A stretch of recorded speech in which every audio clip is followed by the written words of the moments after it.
ഞാനാ സ്വാമി. ആഹാ, അപ്പൊ ഞാൻ ആരാ? സൈക്കിളൻ ചക്കാരനാന്നോ? അതല്ല, ഞാൻ ഹേമ. നിനക്ക് ഗമയാണോ? നീ നിന്റെ കൈ വെച്ചേ എന്റെ വീട്ടിൽ ഒന്ന് കാണിക്കണ്ട. അയ്യോ, എന്റെ പേരാ പറഞ്ഞത്, ഹേമ. എനിക്കങ്ങോട്ട് മനസ്സിലായില്ല. യോ, സ്വാമിയുടെ കൂടെ പഠിച്ച സുധാകരൻ ഇല്ലയോ? സ്വാമിയുടെ കൂടെ പഠിച്ച സുധാകരൻ? യോ, സ്വാമിയുടെ കൂടെ പഠിച്ച സുധാകരന്റെ ഭാര്യ ഞാന്. ഇപ്പൊ മനസ്സിലായി. സുധാകരൻ എന്തിയേ? അച്ഛനെ ഇന്നലെ പോലീസ് തൂക്കി. എത്ര കിലോ ഉണ്ടായിരുന്നു? യോ, അതല്ല, പോലീസ് പിടിച്ചോണ്ട് പോയെന്ന്. എന്തോത്തിന്? മിന്നാമിനിങ്ങനെ ചന്തി വെട്ടി LED ബൾബ് ആണെന്ന് പറഞ്ഞ മിറ്റ്. ആഹാ, അത് കൊള്ളാം. അതൊക്കെ പോട്ടെ. നിങ്ങളെ ആരാ ഇങ്ങോട്ട് പറഞ്ഞു വിട്ടേ? മേലെ പറമ്പിലെ ജയനാ. പറമ്പിലെ ജയറാമല്ലയോ? അതല്ലെന്ന് പറഞ്ഞ ആ മൈക്കാട് പണിക്കൊക്കെ പോകുന്ന ജയനില്ലയോ? അവൻ നന്ദിയുള്ളവനാ. അവന്റെ വീട്ടിലെ ശല്യം ഒരു ബാധയില്ലാതെ ഞാൻ ഒഴിപ്പിച്ചു വിട്ടതാ. അതെങ്ങനെയായിരുന്നു സ്വാമി? അവന്റെ പെണ്ണുമ്പിള്ള പറഞ്ഞു നീ നിന്റെ വീട്ടിൽ പോയി നിൽക്കാൻ. ഇപ്പൊ അവന് യാതൊരു ശല്യവും ഇല്ല. അവൻ സമാധാനത്തോടെ ജീവിക്കുക. എന്നാ എന്റെ സ്വാമി എനിക്കൂടി ഇത്തിരി സമാധാനത്താ. പിന്നെ സമാധാനം ഇവിടെ പുഴുങ്ങി വെച്ചേക്കുമല്ലയോ? എന്റെ പൊന്ന് സ്വാമി, പഠിക്കാൻ പുസ്തകം എടുക്കുമ്പോഴത്തേക്കിനെ ഇവൻ ഉറങ്ങും. അപ്പം പിന്നെ പുസ്തകം എടുക്കാതിരുന്നാ പോരായോ? അപ്പൊ എനിക്ക് ഉറങ്ങണ്ടായോ? എന്തായാലും എന്റെ പൊന്ന് സ്വാമി, ഇതേട്ടെ അവന്റെ അരയിൽ ഒരു ചെണ്ട തൂക്കണം. ഏടി കൊച്ചാ, ചെണ്ട കഴുത്താലാ തൂക്കുന്നത്? എന്റെ സ്വാമി ജവിച്ചേടിന് അത് ഏലസ്. എടി ഹേമേ, നിനക്കറിയാവോ എന്തുവാ? പണ്ട് ഞാൻ ഒരു ബാധ ഒഴിപ്പിച്ചിട്ട് വരുന്ന വഴിക്ക് ആ വീട്ടിൽ എനിക്ക് ശമ്പളം തന്നില്ല. അയ്യോ, അത് കഷ്ടമായി പോയി. ഞാൻ നോക്കുമ്പോ അവിടെ ഒരു പുരാതനമായ ചാരുകസര ഇരിക്കുന്നു.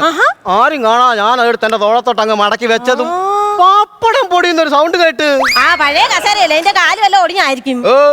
ആ പുരാതനമായ കസേരക്കകത്ത് അതിപുരാതനമായ ഒരു അപ്പൂപ്പൻ ഇരിക്കുവായിരുന്നു. അയാളെ കൂടെ മടക്കിയെടുത്താ ഞാൻ എന്റെ തോളത്ത് വെച്ചത്. എന്റെ സ്വാമി, ഇതൊക്കെ നിങ്ങളെ ആരായി പഠിപ്പിക്കുന്നത്? ഓട്ടിക്കാൻ പഠിപ്പിച്ചത് എന്റെ അച്ഛനാ. അതല്ലെന്ന് ഈ പൂജാകർമ്മങ്ങളൊക്കെ എന്റെ അപ്പൂപ്പനായിരുന്നു. നിനക്കറിയാവോ, എന്റെ അപ്പൂപ്പൻ ചുരിയ കുത്തി അതിന്റെ മണ്ടയിൽ കൂടെ തോടിന് അക്കറയാടിയിട്ടുള്ളവനാ. എന്നിട്ട് ഞാൻ കണ്ടിട്ടില്ലല്ലോ. തലയും കുത്തി പൊതയക്കണ്ടത്തി വീണു കാൽ രണ്ടും വീ പോലിരുന്ന് ആര് കാണാൻ അടി. എന്റെ സ്വാമി, എന്തായാലും എന്റെ കിണറ്റിലെ വെള്ളം കിടന്ന് തിളയ്ക്കുക. ഞാൻ എന്താ ചെയ്യേണ്ടത്? ഇച്ചിരി അരി കഴിയാൻ ഇട്, കഞ്ഞി കുടിക്കാം. ഞാൻ എന്നാൽ വരുന്നൊരു പഴം എടുത്തിട്ടുണ്ട്. എടാ, അത് അമ്മാവന് കഴിക്കാൻ കൊടുത്ത പഴമല്ലായിരുന്നോടാ? അമ്മാവൻ പറഞ്ഞു അമ്മാവന് ചൂട് പഴംപൊരി മതിയെന്ന്. അതുകൊണ്ട് പഴത്തിന്റെ കൂടെ അമ്മാവൻ എടുത്ത വിട്ട്. അയ്യോ, കേട്ടോ സ്വാമി, ഇതുപോലുള്ള കാര്യങ്ങൾ എന്റെ പെരക്കകത്ത് നടക്കുന്നത്. സ്വാമി, അതുകൊണ്ട് സ്വാമി ഈ ശംഖ് കറക്കി എന്തെങ്കിലും ഒരു പോംവഴി കണ്ടെത്തി തരണം. നമുക്ക് ശംഖൊന്ന് കറക്കാം. ശംഖ് കറപ്പോ കണ്ണടിച്ച പൂ ഇട്ടോണം. വേണ്ട, മുരളിപ്പൂവാ, തിന്നരുതേ. അത് അരുളിപ്പൂവല്ലയോ? എടി കൊച്ച, ഇത് അപ്പുറത്തെ വീട്ടിലെ മുരളിയുടെ പൂവാ. അവൻ അതിന്റെ ചോട്ടിലാ മൂത്രം ഒഴിക്കുന്നത്. അതുകൊണ്ടാ തിന്നരുതെന്ന് പറഞ്ഞേ. ചുമ്മാ അല്ല, തേൻ കുടിക്കാൻ വരുന്ന വണ്ടുകൾ പ്രഷർ കൂടി തല കറങ്ങി വീഴുന്നു.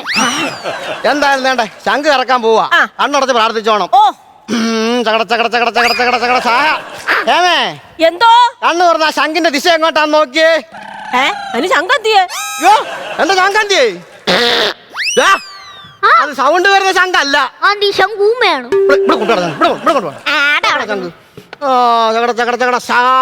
ഹേമേ, എന്തുവാ സ്വാമി? നിങ്ങളുടെ വീട്ടില് വെള്ളം ഇറങ്ങാ ചത്ത ഒരു ചാവിന്റെ പ്രശ്നമുണ്ട്. അതിപ്പോ ജലപിശാശായിട്ട് മാറിയേക്കുവാ. എന്നാൽ ജലപിശാശല്ല, എന്റെ അമ്മൂമ്മ ജലപിശാശ. ചാവാൻ നേരത്ത് ഈ അമ്മ ഒരു തുള്ളി വെള്ളം പോലും കൊടുത്തില്ല. അത് പിന്നെ സ്വാമി, സാധാരണ ചക്കരഭരണി കണ്ടാൽ നമ്മൾ കൈയിട്ട് നക്കും, സ്വാഭാവികം. ഈ തള്ള തലയിട്ട് നക്കി. ഭരണി തല കുരുങ്ങി ചത്ത ഇവർക്ക് ഞാൻ ഏത് വഴി വെള്ളം കൊടുക്കാനാ? അപ്പൊ പിന്നെ പ്രശ്നം കൂടത്തേ ഉള്ളു. അയ്യോ, എന്റെ സ്വാമി, പ്രശ്നം കൂടിക്കൊണ്ടിരിക്കുവാ.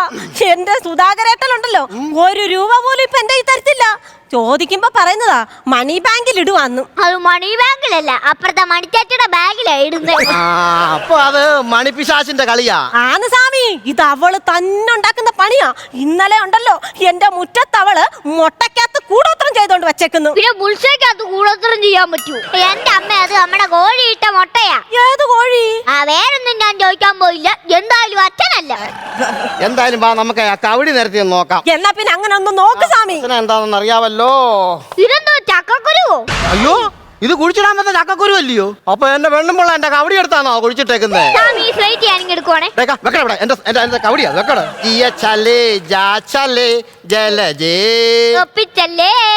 ഒപ്പിക്കാൻ പോവാ.